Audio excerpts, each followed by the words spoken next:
हरिओम। मैं 7 क्लास को हिंदी भाषा में वाक्य पढ़ा रही हूँ।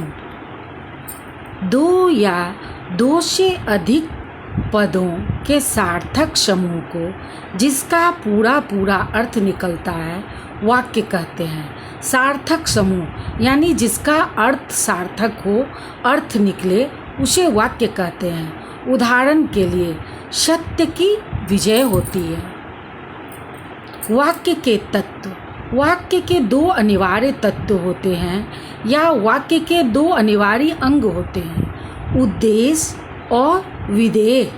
जिसके बारे में बात की जाए उसे उद्देश्य कहते हैं और जो बात की जाए उसे विधेय कहते हैं। उदाहरण के लिए मोहन प्रयाग में रहता है।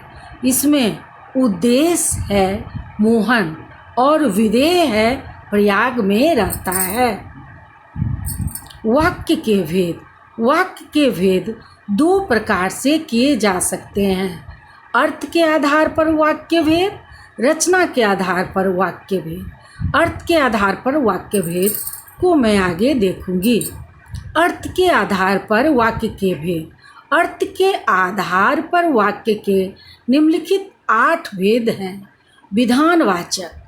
जिन वाक्यों में क्रिया के करने या होने की सूचना मिले उन्हें विधानवाचक वाक्य कहते हैं। जैसे राकेश ने दूध पिया, वर्षा हो रही है, आकाश में काले बादल छाए हुए हैं। निषेधवाचक। जिन वाक्यों से कार्य न होने का भाव प्रकट होता है उन्हें निषेधवाचक वाक्य कहते हैं। जैसे मैंने दूध नहीं पिया, मैंने खाना नहीं खाया। निषेध का अर्थ होता है मना करना। आज्ञावाचक। जिन वाक्यों में आज्ञा, प्रार्थना, उपदेश आदि का ज्ञान होता है उन्हें आज्ञावाचक वाक्य कहते हैं। जैसे बाजार जाकर फल ले आओ, बड़ों का सम्मान करो। प्रश्नवाचक। जिन वाक्यों से किसी प्रकार का प्रश्न पूछने का ज्ञान होता है उन्हें प्रश्नवाचक वाक्य कहते हैं। सीता, तुम कहाँ से आ रही हो? तुम क्या पढ़ रहे हो?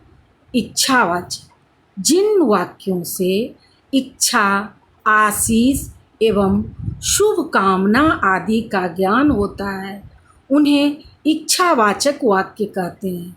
जैसे तुम्हारा कल्याण हो, भगवान तुम्हें लंबी उम्र दे। संदेहवाचक। जिन वाक्यों से संदेह या संभावना व्यक्त होती है उन्हें संदेहवाचक वाक्य कहते हैं। जैसे शायद शाम को वर्षा हो जाए, वह आ रहा होगा, पर हमें क्या मालूम, हो सकता है राजेश आ जाए। शायद शाम को वर्षा हो जाएगी, तो इसमें संदेह किया जा रहा है, संदेह इसमें बताया जा रहा है। आवश्यक नहीं है कि होगी ही, लेकिन शक है कि हो भी सकती है, नहीं भी। विस्मयवाचक। जिन वाक्यों से आश्चर्य, घृणा, क्रोध, शोक आदि भावों की अभिव्यक्ति होती है उन्हें विस्मयवाचक वाक्य कहते हैं। जैसे वाह, कितना सुंदर दृश्य है, उसके माता पिता दोनों ही चल बसे। शाबाश, तुमने बहुत अच्छा काम किया। संकेतवाचक।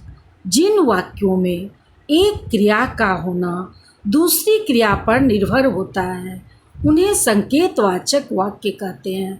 जिन वाक्यों में एक क्रिया का होना दूसरी क्रिया पर निर्भर करता है उन्हें संकेतवाचक वाक्य कहते हैं। जैसे यदि परिश्रम करोगे तो अवश्य सफल होगी। हम सभी कहते हैं ना विद्यार्थी को कि मेहनत करोगे तो तुम्हें सफलता मिलेगी। पिताजी अभी आते तो अच्छा होता, अगर वर्षा होगी तो फसल भी होगी। धन्यवाद। मैं शैलजा।